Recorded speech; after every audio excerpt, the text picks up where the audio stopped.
السؤال الأول يقرأ من قول الله تعالى: قل أطيعوا الله والرسول فإن تولوا فإن الله لا يحب الكافرين.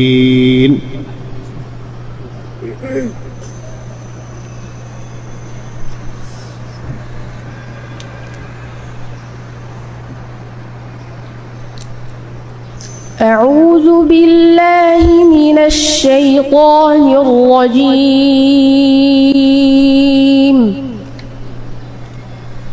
بسم الله الرحمن الرحيم.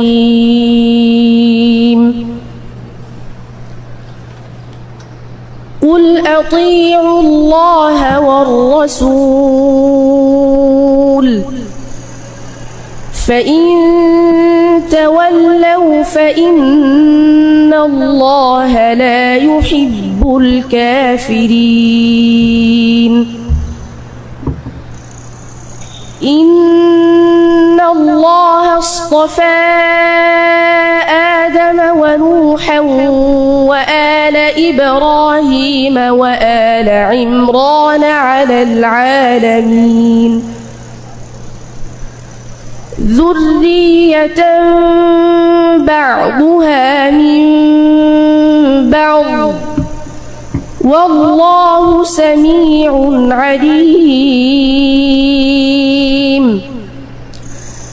إذ قالت امرأة عمران رب إني نذرت لك ما في بطني محررا رب إني نذرت لك ما في بطني محررا فتقبل مني إنك أنت السميع العليم.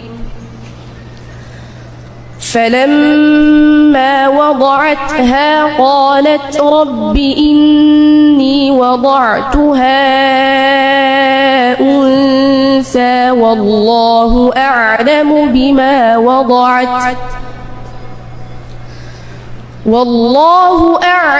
بما وضعت وليس الذكر كالأنثى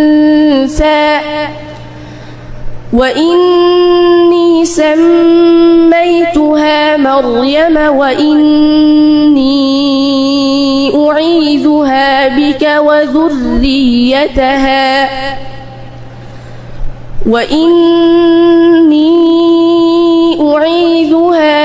وذريتها من الشيطان الرجيم.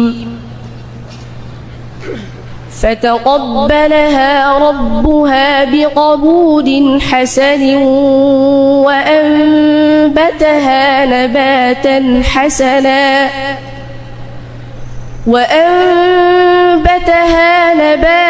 حسنا وكفلها زكريا كلما دخل عليها زكريا المحراب وجد عندها رزقا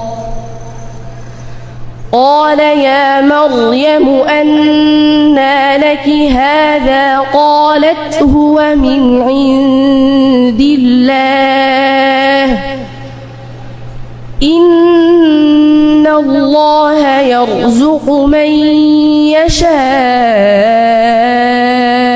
بغير حساب. هنالك دعا زكريا ربه قال رب هب لي من لدنك ذرية طيبة إنك سميع الدعاء.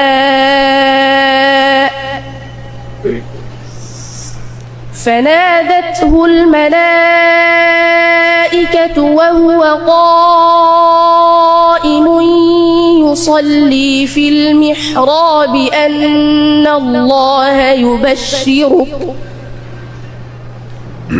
أن الله يبشرك بيحيى مصدقا بكلمة من الله وسيدا وحصورا ونبيا من الصالحين